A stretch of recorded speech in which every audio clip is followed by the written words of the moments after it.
This week on your Newsroom. I'm Elise Taylor. Last week, Georgia Southern celebrated homecoming in a big way. With events around campus all week, students were sure to make a huge impact in the Georgia Southern community. We show you how students celebrated the week in a tasty way. I'm James Sasser. Georgia Southern played Louisiana Monroe last week at their homecoming game. With fans there from all around Statesboro, the Georgia Southern football team showed out. We give you an inside look on the excitement that led up to the game. Plus, the annual Homecoming True Blue 5K and Abby's Adventure Race brought the Statesboro community together to celebrate their Eagle Pride. Our cameras were there to give you the rundown on the impact that this has on the community. If it matters to you, it matters to us. And it all starts right now. This is your Newsroom, with our team of reporters in the field covering the stories that matter to you. Now from the Georgian Media Group, this is your Newsroom. Hey everyone, welcome to your Newsroom. I'm Elise Taylor. And I'm James Sasser. Campus organizations celebrated homecoming week in a different way this year with the Buckin' Barbecue and Tailgate competition. This tasty competition brought the Western spirit to Georgia Southern. I was there to capture this saucy event. Yeehaw! The Buckin' Barbecue competition was last week. Fraternities, sororities, and campus organizations set up tailgates. Each group grilled chicken for the judges of the competition. They had hot dogs and snacks for everyone else. This is another one of the great events during homecoming week. There was camaraderie from all groups throughout the tailgate. Student Caitlin Brinson enjoys homecoming week. I actually think it turned out pretty well. Everybody came with their organization, everybody prepared the food well, and they put time and effort into it. There was music at the tailgate, and each Greek group had a game set up at their respective tents. The tables were decorated and had great presentation. The rotunda was packed with people throughout the day. Judges tried some delicious, juicy chicken towards the end of the event. Tyler Kaufman is excited for homecoming week. Oh, I think it was really good. We have probably about 300 different people out here from sororities and fraternities, getting people engaged on campus for homecoming queen and king. I think it's a really cool event. Do you enjoy homecoming week? I do. I'm really excited for this football game on Saturday. We're going to pack it out, and I'll be really excited to see who's king and queen on Saturday. And a really important football game to get to 4-2. Homecoming is a busy week on campus. There are fun events every day. The students will attend the football game to see who won homecoming king and queen. James, how many groups were there at the tailgating event? Well, there were 7 pairs of fraternities and sororities, and there were 2 campus ministries, and they had a great time cooking. Wow, it sounds like a lot of people were excited to celebrate homecoming. Thanks, James. Georgia Southern football took on the University of Louisiana Monroe last week at the homecoming game. But first, students started their celebrations at the Parker Homecoming Tailgate. Your Newsroom's Javon Adams gives you an inside look into the true excitement surrounding homecoming.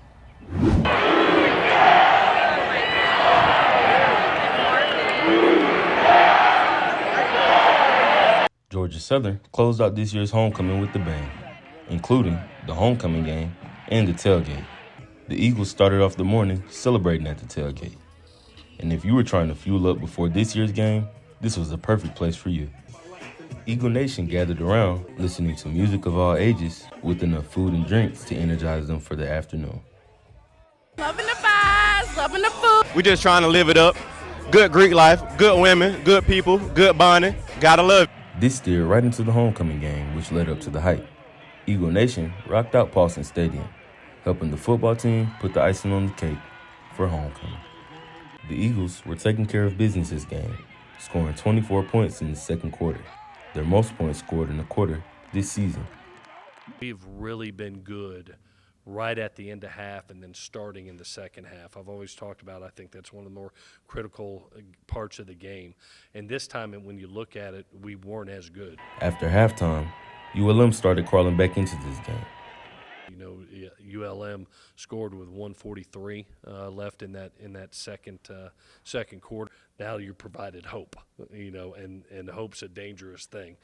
Credit to our defense that did a tremendous job of finally taking that hope away with Tyrell Davis's pick six. The Eagles pulled through this game, and I don't think homecoming could have ended any better. This is Javon Adams, reporting from Statesboro, your newsroom.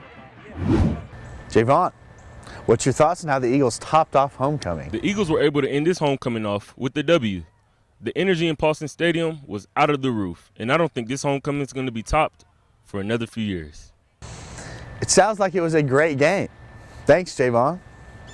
Abby's Adventure Race is an annual 5K race around the Georgia Southern campus with a spin. The two-part race challenges competitors by competing in challenges with a partner. The purpose of the race has a deeper meaning than just friendly competition. Your newsroom's Nia Worrell shows you the reason for the run. Live inspired. That's the motto of the Abby DeLoach Foundation, one of the proud sponsors of the annual Georgia Southern University True Blue 5K and Abby's Adventure Race since 2018 that took place outside of the RAC on Saturday. Abby DeLoach, pictured on the right, along with her younger sister Anna and father Jimmy, was one of 5 Georgia Southern University nursing students tragically killed in a tractor-trailer collision on April 22, 2015. I spoke with her father and president of the Abby DeLoach Foundation before the beginning of the race to learn more about the purpose of this annual event here at Georgia Southern. And you have that camaraderie in which, things necessarily don't go according to plan. Just exactly what happened to Abby. But that's that sense of togetherness, and that's what makes Georgia Southern special, is more of a family atmosphere than just a student. Shortly after the interview, he handed out a check of $1,000 to Kappa Delta, who registered the largest number of participants for the event and was the same sorority that Abby was a part of. And Abby DeLoach was our sister, and we are so sad she's gone. I know a lot of us didn't get to know her because it was so long ago at this point, but we're so glad to just carry on her legacy and be here for her and represent her as a sorority, and that just means so much to us every year. The Abby DeLoach Foundation has also presented over $1 million in scholarships to students that reflect the qualities that exemplified her life: a love of nursing, education, athleticism, and world missions. Maddie Black received the scholarship in April. It's the Abby DeLoach Foundation Scholarship, and it's I got it because I'm a nursing student and also Kappa Delta.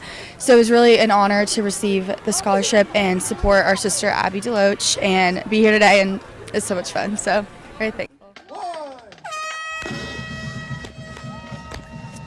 There were 2 parts to the race. Part 1, Abby's Adventure Race, where 2 people teamed up to complete challenges such as canoeing and bouncy castles.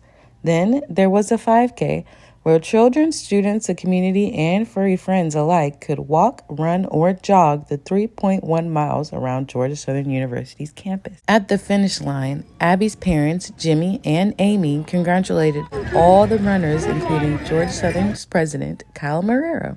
After the race, the winners were announced, including female winner Megan Murray with the time of 19 minutes and male winner James O'Brien with the time of 17 minutes. They then announced the winners by age categories. This year marks the 6th year partnering with the Georgia Southern University campus recreation and intramurals. This has been Nia Rowe reporting for your newsroom. Thanks, Naya. Before we go, here's some events around Statesboro this week that you don't want to miss. Tomorrow, October 26th, you can head to the Henderson Library for free pizza and to watch a Halloween movie. Tomorrow through Tuesday, you can head to Statesboro's Haunted Forest at the Kiwanis Fairgrounds for frights and thrills. And finally, on Saturday and Sunday, you can find a new plant at the Botanic Gardens Totally Awesome Plant Sale. Thank you for joining us this week for your latest updates. We encourage you to connect with us on social media at @your_newsroom. For now, for Elise, and for all of us at Your Newsroom, I am James Sasser, and we will see you next week.